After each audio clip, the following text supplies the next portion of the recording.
Buenos días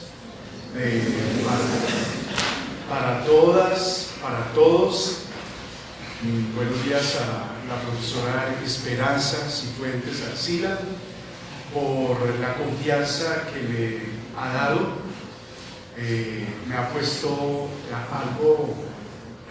algunas que son ustedes, me ha puesto esa tarea que me honra, esa tarea que me da alegría intelectual, que me trae placer personal, porque soy delegado para hablar en nombre de la Facultad de Ciencias Humanas, en nombre de una institución a la que le he entregado los mejores años de mi vida desde que tenía 24 años, y realmente es también un poderoso estímulo visual, un poderoso estímulo humano, el poder compartir con ustedes que van a ser durante 5 años, tal vez más, 4, 5, 7 o más años, van a ser la población de la Facultad de Ciencias Humanas, van a traer la renovación académica, la renovación humana de nuestros saberes y de el protagonismo de la Facultad de Ciencias Humanas dentro de la universidad y dentro de esta capital de nuestro país, la capital como tal. Entonces es un diálogo entre dos generaciones, la generación que yo represento, que representamos con la profesora Esperanza Cifuentes Arcila, la generación que yo represento. Llevo 30 años de profesor en la universidad. Entonces, ¿qué les puedo como ritual de bienvenida? Un ritual es, como la palabra lo evoca, es un rito. Un rito es un momento en el cual el tiempo adquiere un contenido memorable. El ritual, el rito, la ceremonia tienen ese valor semántico, ese valor social, ese valor existencial, y es que uno hace una marca en lo intangible del tiempo, y el tiempo que se lo traga el olvido, el tiempo queda entonces suspendido de manera social, es decir, se reviste de un significado profundo que tiene varias interpretaciones, y eso es justamente el valor del ritual. Siempre va a quedar la pregunta: ¿qué es lo que me están diciendo? ¿Qué es lo que estamos comunicando? Y va a tener, cuando pase el tiempo, nuevas materias o estructuras de significación a las cuales voy a volver para situarme en ese momento y verme como era yo entonces y distinguirme del que voy a ser después. Entonces el ritual es también una construcción de la memoria en la cual soy, ser o estar, fui allí y me proyecto, porque también el tiempo en el ritual es una proyección conjetural, es una conjetura que me hago. ¿Quién voy a ser? Como ustedes en este momento se preguntan, ¿quién voy a ser yo? Porque el ritual me permite formular como un sustrato en la memoria lo que soy, lo que ocurre, lo que está ocurriendo y cómo pienso yo está ocurriendo, porque me están diciendo algo. Al decirme con estos textos, ¿ya los entregaron? Sí. Entonces ustedes reciben, todos tienen, ¿no? ¿No alcanzo para todos? ¿Hay Ya otra pregunto. pregunta? Ya pregunto.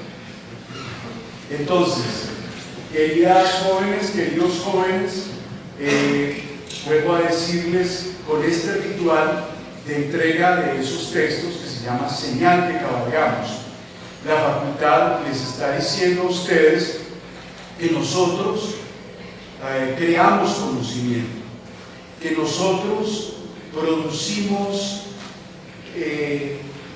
significados que tienen un enorme valor social, porque a cada uno de ustedes esos significados de la disciplina que hayan escogido, psicología, trabajo social, geografía, historia, lenguas extranjeras, lingüística, filosofía, antropología, sociología, en la interdisciplinariedad, esos significados van a formarlos a ustedes, otorgándoles unas identidades subjetivas, por supuesto, y unas identidades, y por eso están aquí, unas identidades profesionales. Entonces tienen ustedes un texto de una serie que ha editado la Facultad de Ciencias Humanas ya hace cerca de más de casi 3 lustros, un texto en el cual están selectos fragmentos o selectos textos del pensamiento colombiano, del pensamiento latinoamericano y del pensamiento universal, no solamente occidental, sino también oriental. Y el libro se llama de una manera que produce muchos interrogantes. ¿De dónde viene ese título, Señal que Cabalgamos? Algunos lo han llevado a El Quijote, Don Quijote de la Mancha.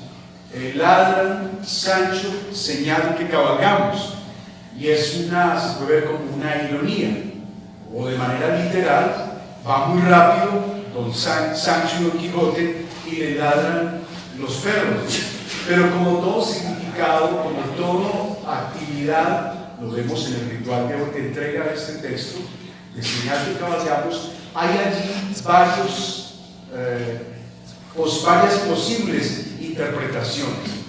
La primera es que señal que cabalgamos es un enunciado, una frase que pertenece al Quijote, pero nadie ha podido encontrar en ninguno de los capítulos de Don Quijote esa frase, aunque se le atribuye a Miguel de Cervantes Saavedra en su novela. Pero hay otra interpretación que a mí me parece más fascinante, y es que muestra que nosotros pertenecemos a múltiples memorias, como cultura, como sociedad, como grupo humano, como individuos. Resulta que yo me puse a averiguar si señal que cabalgamos es una traducción de alguna otra lengua, y resulta que señal que cabalgamos es una traducción de lenguas orientales. Es probable que del árabe y del turco. Ciertamente, en verdad, el origen oriental está en una frase de la lengua turca que dice, y se transforma al español, se dice y se enuncia en la lengua turca: la caravana va, los perros ladran. Ese es el origen de esa sentencia, de esa frase, que significa también, podríamos decirlo, que hay que hacer ruido, hay que comunicar para que sepan de uno, hay que decir, hay que expresar, hay que escribir para que hablen de uno, para que piensen sobre uno.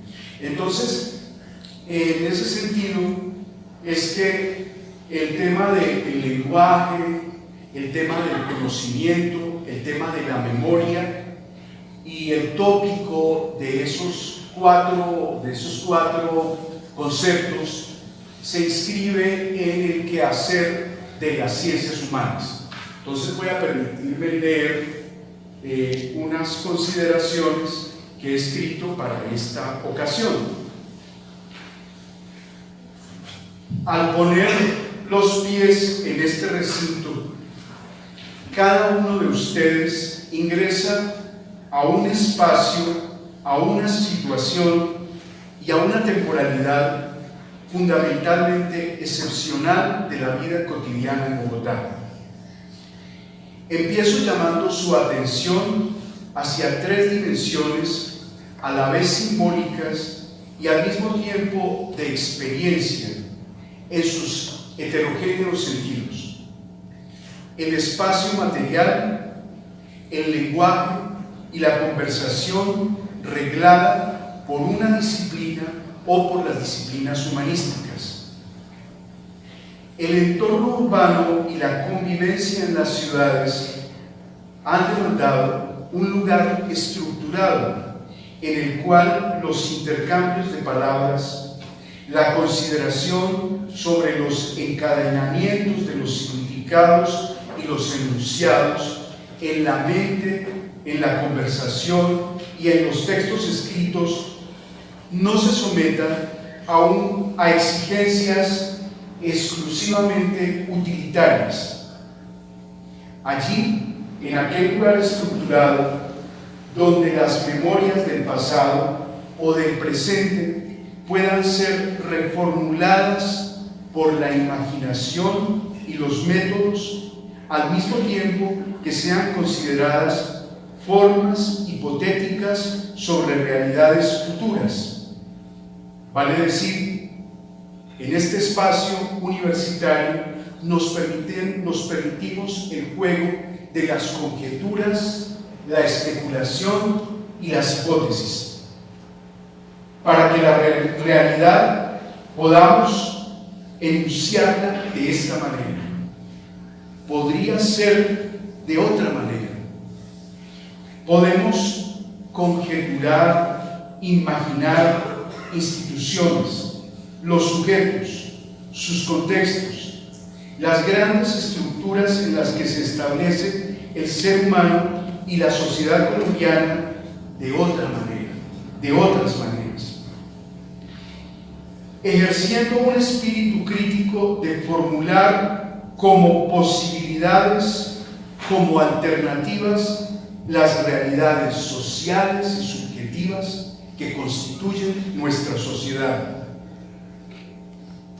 ¿Dónde pueden suceder estos hechos que no hacen parte de los hábitos urbanos extendidos del día a día, de la cotidianidad, sino que aparecen como una condición especial para un grupo humano particular, los universitarios? En la universidad, en la facultad, en el espacio material e inmaterial de las ciencias. Hablemos primero entonces de esa dimensión de las tres que he señalado: el espacio material, el lenguaje y la conversación reglada. Voy a hablar entonces del espacio material en el que nos encontramos y su excepcionalidad dentro de la realidad urbana de la capital, de nuestra capital, que es Bogotá. La Universidad Nacional es una constelación de edificaciones en las que el habitar, comer, caminar, ensoñarse, mirar, experimentar deseos, amar, hacer, se somete a un exclusivo propósito, a la finalidad mayor: pensar, escribir y comunicar. Esta actividad humana, llevada aquí a su mayor expresión, pone una marca particular que nos da una identidad durante el periodo que permanezcamos en la universidad y llevaremos después de que concluyamos nuestros estudios. Pone una marca, si se quiere un estigma, porque hay que padecerla, gozarla y vivirla. Una marca sobre las construcciones que vemos a lo largo y ancho de esta ciudad blanca. ¿Cuál es esa marca que genera una función sobre las construcciones en las que vamos a permanecer, en las que estamos hoy? Esa función es práctica, Esa función es estrictamente, ilimitadamente utilitaria. En primer lugar, los edificios de esta universidad pública, y aquí el adjetivo adquiere una sustancia de significado particular que quiero relevar. Los edificios de esta universidad pública no son una propiedad de alguien, no son una propiedad particular, son patrimonio de las generaciones, son su patrimonio, el de ustedes, el de cada uno de ustedes. Distingo propiedad y patrimonio. Y esto trasciende la comprensión de este campus como una propiedad individual. Debo instalar, con todo respeto de ustedes, si me lo permiten, en su conciencia, en su imaginación, un léxico sobre este lugar.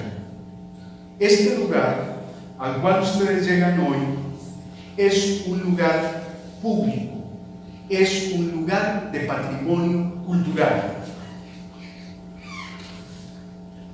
A la manera de la lengua, como lo reflexionaba un gran lingüista, él hablaba de que la lengua es un patrimonio colectivo. La lengua es una riqueza social porque la lengua no tiene propiedad y usted puede tomar de ella los conceptos que quiera para transformar la vida social. Pensaba este gran lingüista y allí traslado su concepto al concepto del patrimonio que son los edificios de la Universidad Nacional. La lengua es una riqueza colectiva. De la misma manera, las edificaciones de esta Universidad Nacional, pública, estatal, son un bien colectivo, son una riqueza social. Este principio adhiere al lugar que se denomina Universidad Nacional, un valor que la distingue: sus edificios, laboratorios, auditorios, prados, el museo, la capilla, el jardín de Freud, la gran sala de conciertos o auditorio León de Grey. No son estrictamente una propiedad material, representan un patrimonio porque tienen una memoria que es el resultado de la actividad de las generaciones. La particular actividad de pensar, imaginar, conjeturar y comunicar transformó el espacio material de esta universidad en un lenguaje. Es decir, las edificaciones no son simplemente estructuras materiales, hacen parte del lenguaje, de la memoria universitaria a la cual ustedes ingresan hoy.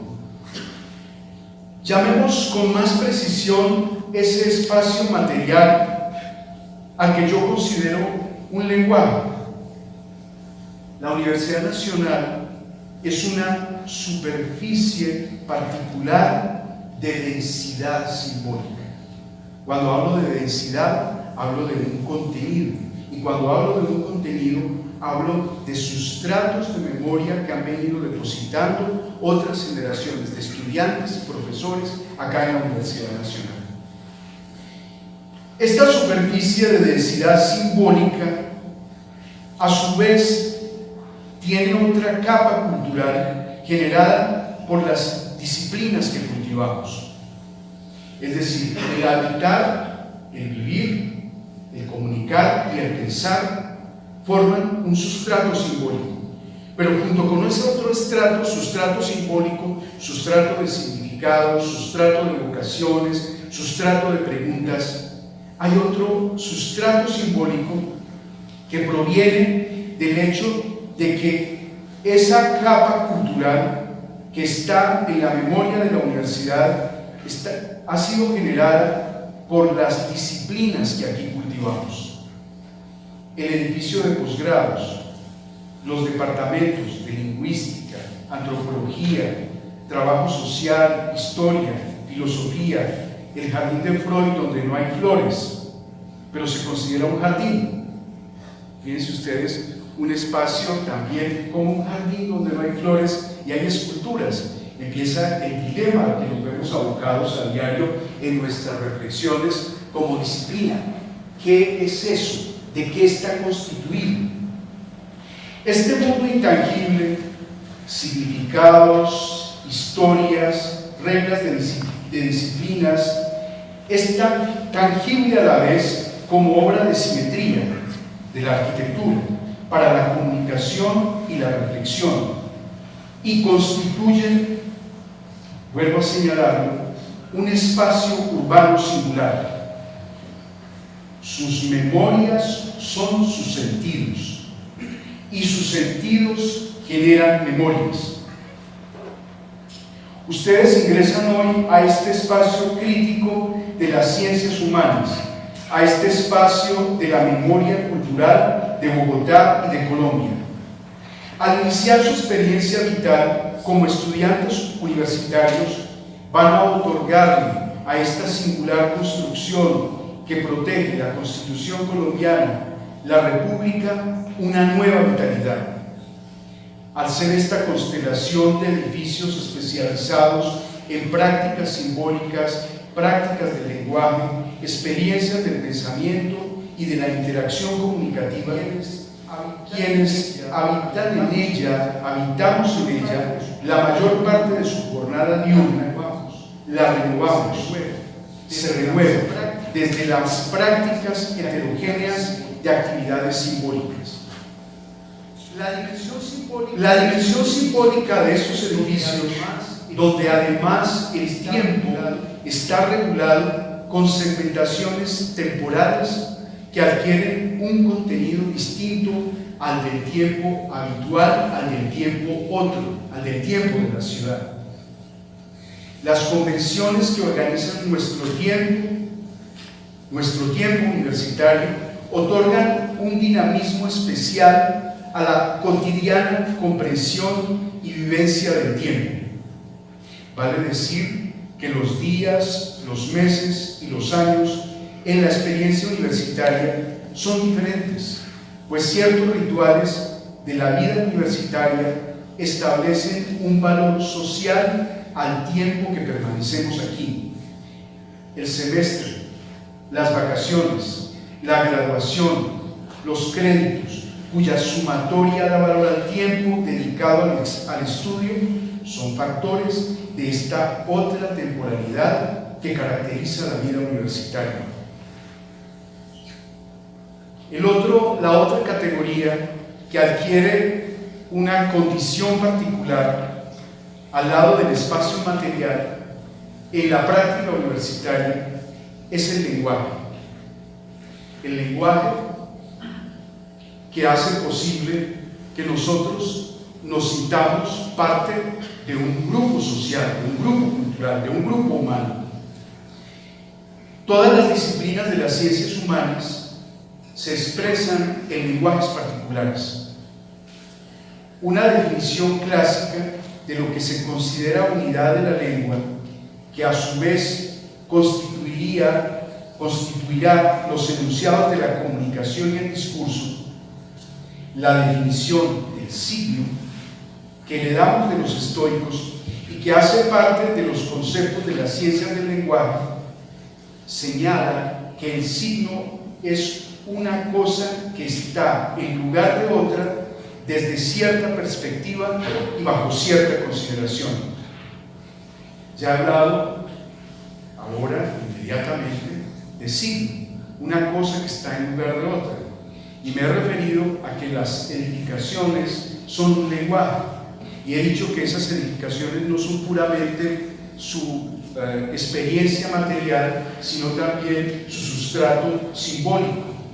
Eso es lo que significa un signo. El signo, repito, es una cosa que está en lugar de otra, desde cierta perspectiva y bajo cierta consideración. el medio para crear pensamientos, el vehículo para crear la interlocución es el lenguaje. Y dicho lenguaje en cada disciplina trae sus formas verbales que dan identidad a la misma. Al ingresar al espacio simbólico de la Facultad de Ciencias Humanas, se empieza a cultivar un lenguaje con sus términos especializados. Que el lenguaje, la enunciación, es un ámbito que crea realidades, se puede observar cuando mi colega, al comenzar mi presentación, se dirigió a ustedes con una nueva fórmula de enunciación de género y se enfatizó dos géneros, género femenino y género masculino.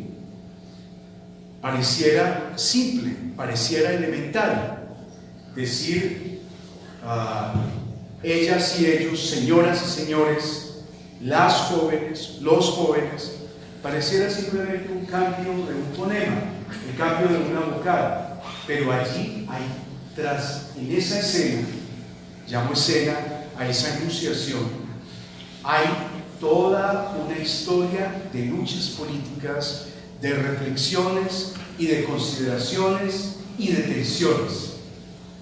Una atención sobre cuál era nuestra sociedad, cuál es nuestra sociedad y qué sociedad queremos.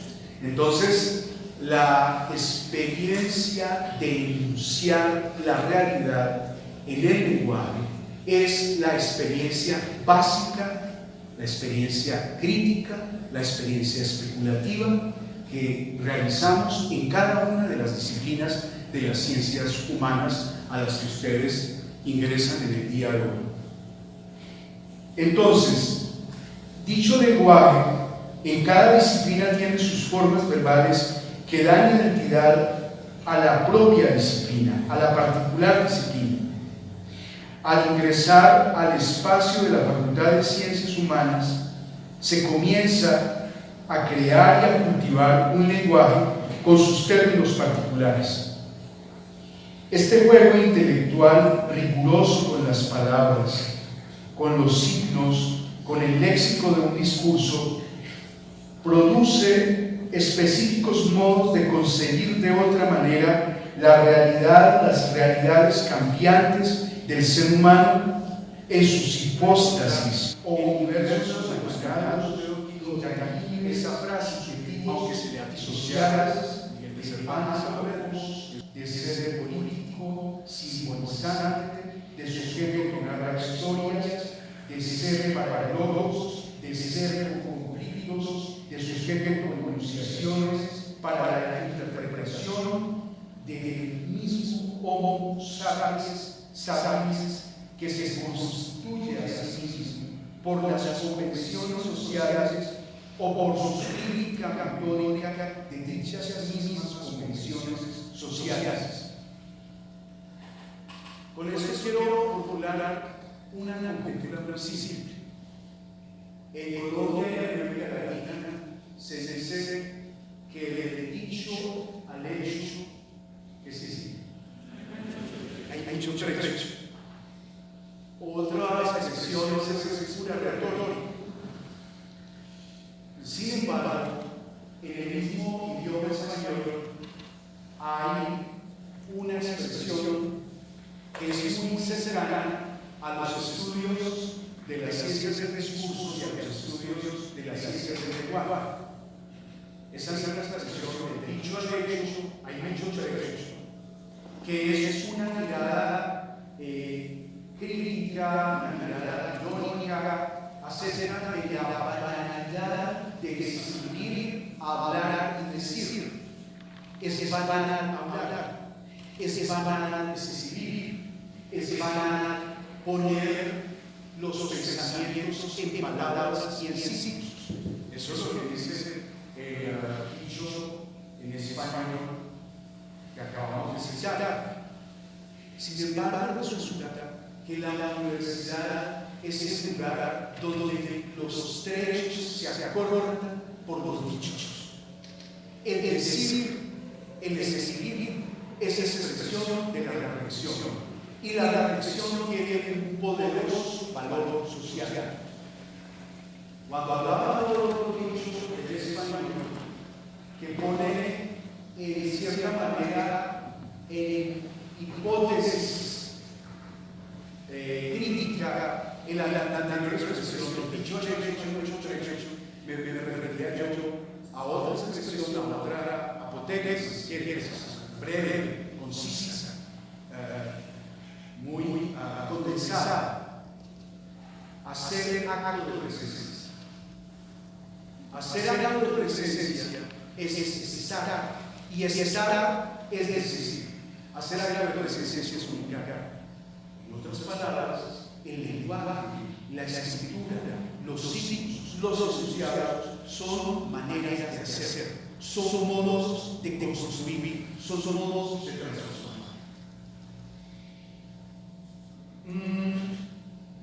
Entonces, creamos la sociedad cuando la generamos a través del lenguaje.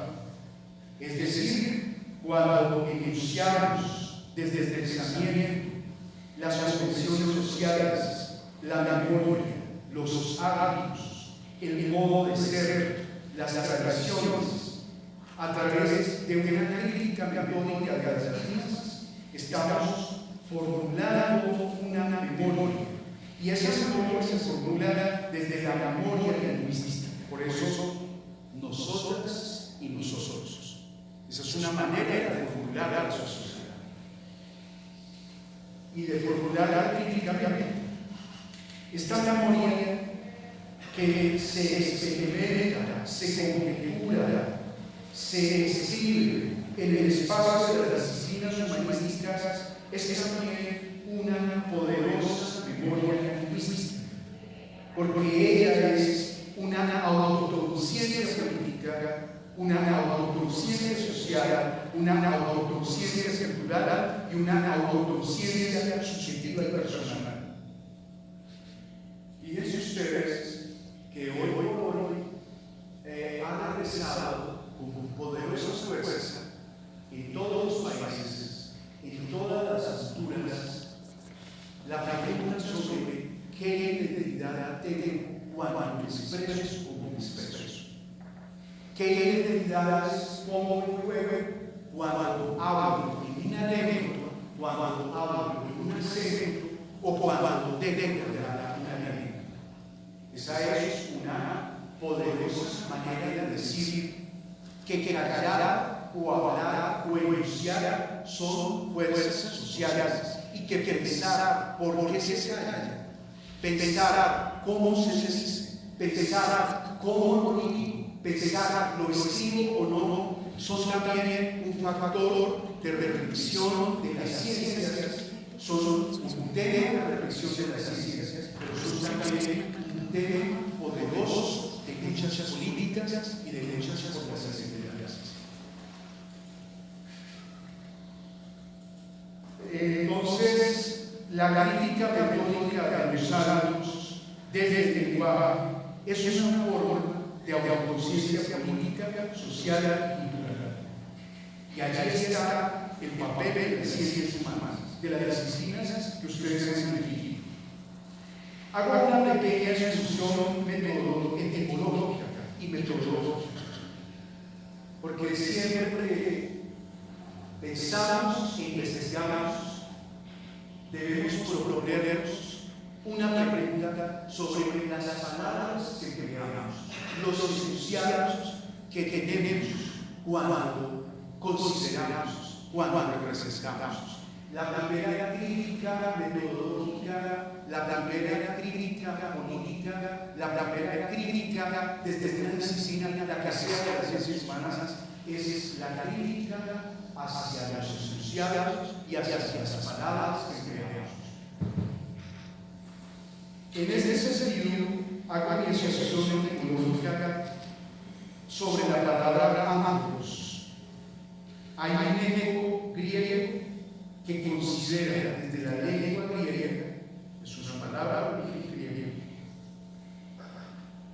¿Qué es aquellos esos? Anthropos es una construcción verbal. Anthropos está marcado en la mente de nadie. Anthropos no es como un árbol, ni siquiera es como un edificio. Después de ver esto es un edificio. Pero anthropos, antropológico, mujer, hombre, son realidades inventadas desde el lenguaje por el ser humano a partir de referencias. Entonces, cuando los griegos, porque lo puedo hacer de otra manera, dado que el idioma español es una lengua refinada, una lengua poderosa para sus cerebros, tiene una herencia muy grande en ecos, hábitos de pensar que heredamos, hábitos de pensar que están en esas palabras. Cada palabra es un hábito para pensar.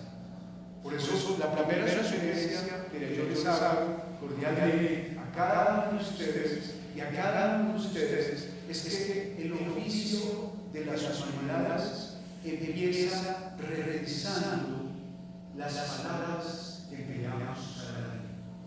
Ese es el primer oficio, el primer oficio crítico. Entonces, la lengua española hereda del universo griego construcciones de palabras. ¿Qué sería de nosotros si no pudiéramos decir la ley? ¿Qué sería de nosotros si no pudiéramos decir su merced de Bogotá? Si yo no logro su merced de Bogotá, seguramente yo no logro establecer una relación cordial, ¿verdad? Y seguramente me dirán, si yo no digo buenos días, su merced, el interlocutor, la interlocutora me va a mirar a mí, va a abrir los ojos y con decencia de la capital de la República, que también es decencia, va a decirme en voz baja, si tiene mucho ese espíritu de cortesía, buenos días, su merced. Si yo le he dicho lo anterior, me va a recargar. Entonces, si solo griego, porque de griego viene buena parte de los términos que creamos para analizar, para establecer una relación, para reflexionar, para poner en el análisis. Es decir, yo soy en la reflexión porque tengo un sistema de palabras. ¿Cómo hago yo la pregunta?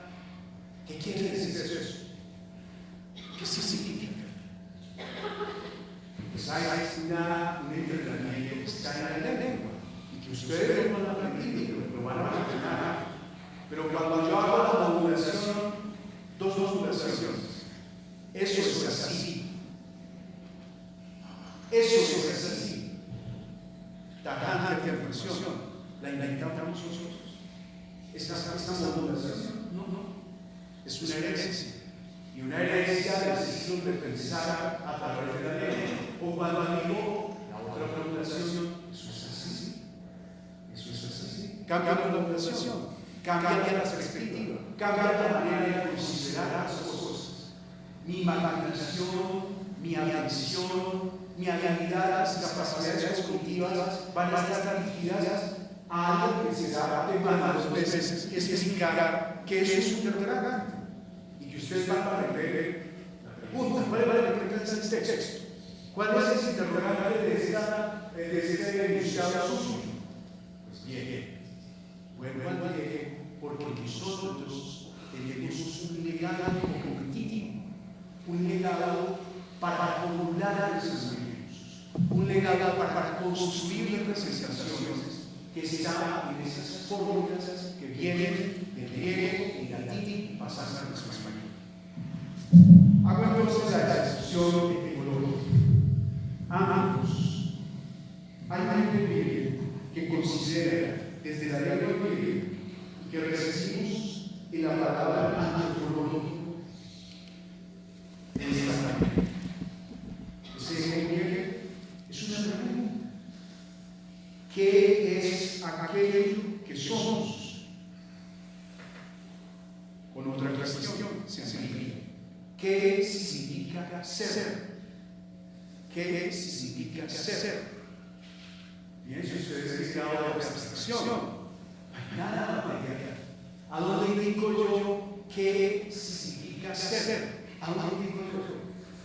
Yo digo, esa pantalla, ese micrófono, estas gafas, mi colega, yo, ustedes, puedo señalar, indexar, pero fíjense ustedes qué construcción intelectual maravillosa, inútil a primera vista, que hay, pero que es un poderoso instrumento para caminar, para orientarnos. La pregunta que sugiere la palabra ambos, ¿qué significa ser?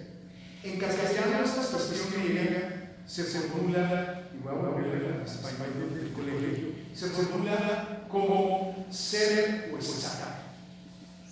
Ser o estar. Es profundo, es coloquial, es materia de chiste. Ser, soy, estoy, permanezco.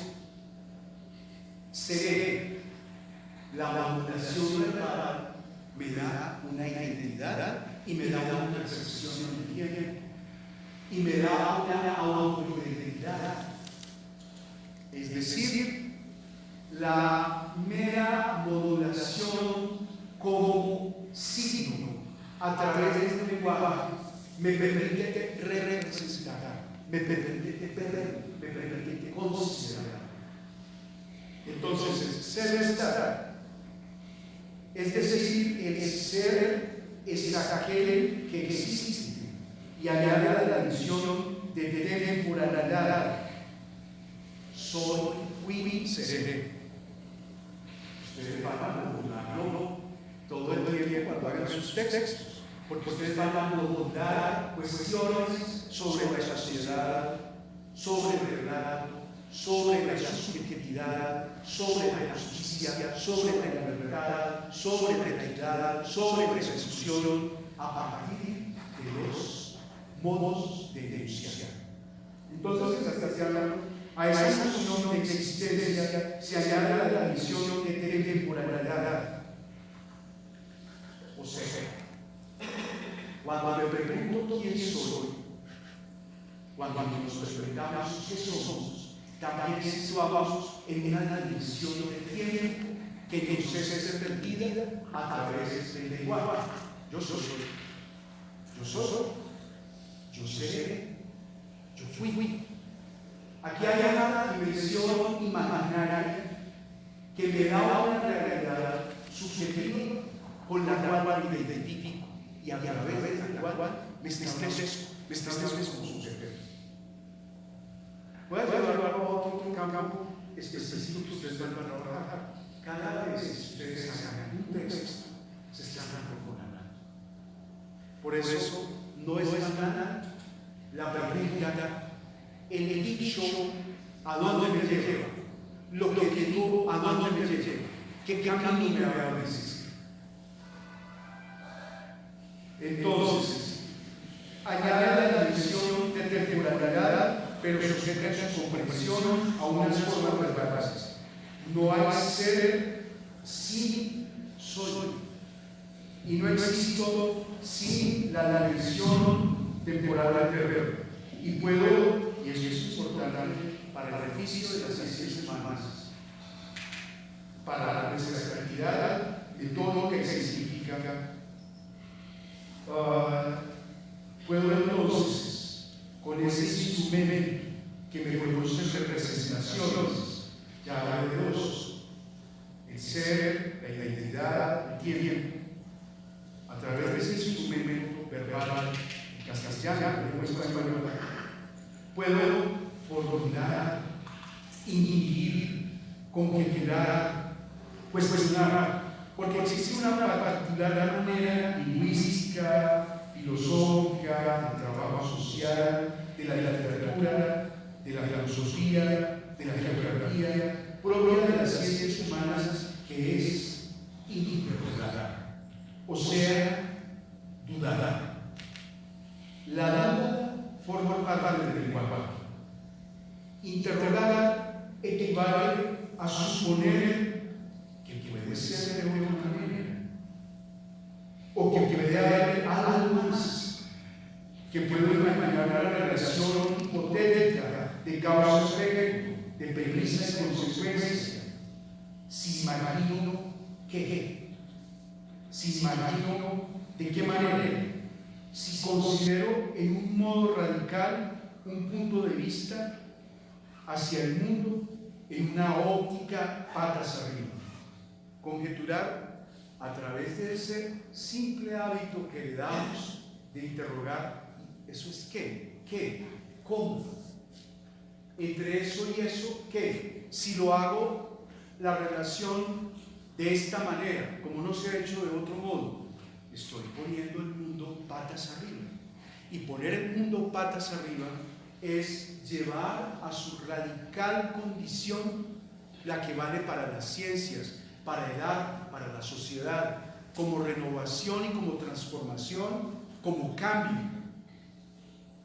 El modo de interrogar, que viene desde un modo verbal, se convierte en una metodología de las ciencias. Y esa metodología de las ciencias, para el caso de Colombia, nos permite imaginar nuestra sociedad patas arriba. No tiene consecuencias utilitarias, porque yo me la imagino en la clase. No voy a cambiar la materialidad, pero ya empieza el gusano de la duda a proponerme la tentación de otra manera de establecer la representación, el hábito, la interacción y ciertas preguntas específicas de cada una de las disciplinas. Entonces, puede haber algo más, puedo imaginar otra cosa. La pregunta me abre un camino de libertad. La pregunta me abre caminos en los que yo me reinvento. La pregunta me abre una condición antropológica porque me hago la pregunta. Y al hacerme la pregunta, me puedo imaginar cómo podemos ser de otra manera o así como somos, así como vivimos.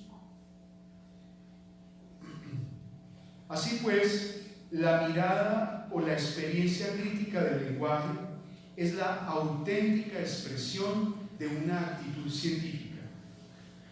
Los universitarios guardamos memorias y memoria.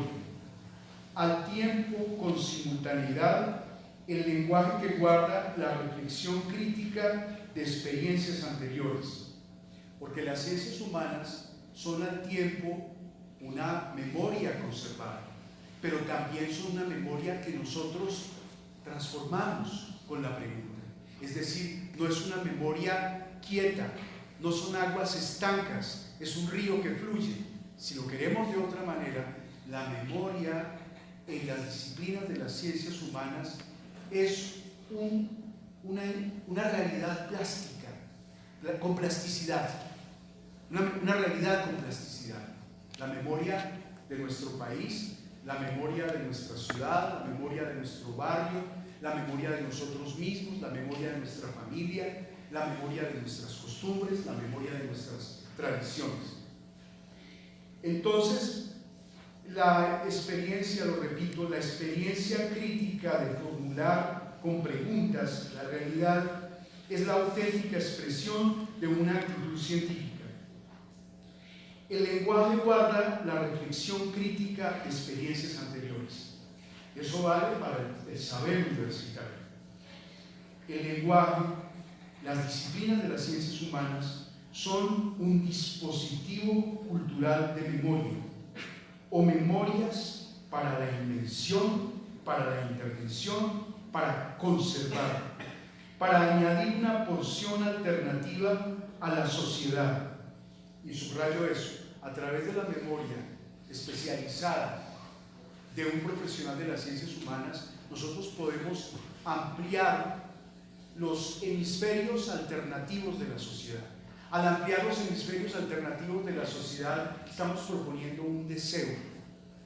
Un deseo. ¿Cómo sería si? ¿Qué pasaría si? Concebir entonces la sociedad no como un legado fatal que heredamos con fatalidad, con sus violencias, sus exclusiones, su marginalidad.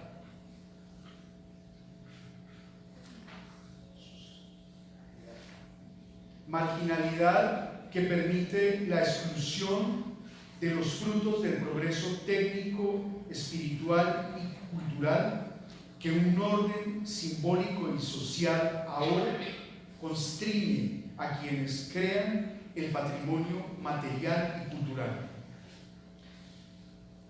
Los textos con su lenguaje especializado y la manera como desde una perspectiva reflexiva y pragmática propongan una interpretación establecen actos de presencia. Un texto, un enunciado, una reflexión concebida como investigación tiene fuerza social, adquieren poderosa influencia social. Los textos son fuerza social. Las ciencias humanas en la tradición de Colombia y específicamente de la Universidad Nacional cuentan en su haber de patrimonio cultural que la distingue con este acervo inmaterial que es una inquietante y poderosa fuerza social. Las primeras reflexiones sobre la relación entre cultura urbana, cultura popular y regional y el tejido reflexivo académico que interpretó la poderosa carga creativa de nuestra cultura popular colombiana. Ese esfuerzo de vincular la cultura popular, la cultura académica y mirar desde una mirada crítica la dimensión creativa del acervo popular colombiano, lo interpretó un ilustre profesor de esta facultad, el profesor Orlando Paz Borda, en su Historia Doble de la Costa. El idioma español como recurso social y cognitivo de la cultura colombiana, las lenguas indígenas como acervo de nuestras realidades ancestrales, culturales y lingüísticas en un país plurilingüístico y pluricultural como Colombia, han sido objeto de reflexión en nuestra Facultad de Ciencias Humanas. Las memorias del conflicto, de los hábitos colombianos en el dilema instituciones, revuelta, inclusión, exclusión y democracia, llevan más de un siglo siendo centro de atención, de investigación de nuestros estudiantes, de nuestras estudiantes, de profesoras y profesores. La pregunta sobre por qué recordamos las palabras y cómo recordamos lo que recordamos es un aspecto de las ciencias cognitivas que está en la vanguardia de la investigación en la Facultad de Ciencias Humanas. Es la ficción nada más y puramente especulación en una torre de marfil sin consecuencias sociales.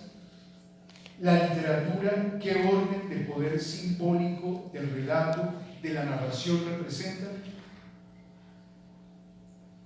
Y últimamente en nuestra facultad, ya he mencionado a lo largo de mi exposición varios de los temas, no los he dicho como una lista, sino a través de una reflexión que les he propuesto a ustedes sobre el carácter crítico de las ciencias humanas. También una reflexión muy importante es qué lugar ocupa la cultura de Colombia en el mundo contemporáneo. Quiero señalar, para ir concluyendo esta reflexión en esta exposición que me ha dado el honor de llevar a ustedes a su imaginación, ir concluyendo para decir que ante ustedes se abre la aventura de la libertad, del conocimiento y de la imaginación. Que este espacio que ustedes deben se lo van a gozar, lo van a disfrutar, lo van a padecer, lo van a vivir. Es un espacio donde van a encontrar en ese camino de nueva libertad, de nuevo conocimiento, de nuevas representaciones, van a encontrar un diálogo poderoso. Por primera vez ustedes van a reunirse con personas de los más distintos lugares de Bogotá. En este espacio podemos ser bogotanos de verdad, no bogotanos del barrio, no bogotanos de la cuadra, sino bogotanos universales, bogotanos colombianos, colombianos bogotanos, colombianos del mundo. Y la invitación para ustedes que arrancan un camino que para mí es de renovación, un camino que veo e imagino como un camino de libertad en la especulación, en la escritura, en la disciplina de cada una de las ciencias que los acoge a ustedes, que ustedes han decidido estudiar. Veo en ese camino la posibilidad de que ustedes construyan como una generación nueva que llega a la Universidad Nacional, a la Facultad de Ciencias Humanas, un espíritu de cambio y un espíritu de inclusión a través de la ciencia, del lenguaje y del espíritu crítico. Muchas gracias.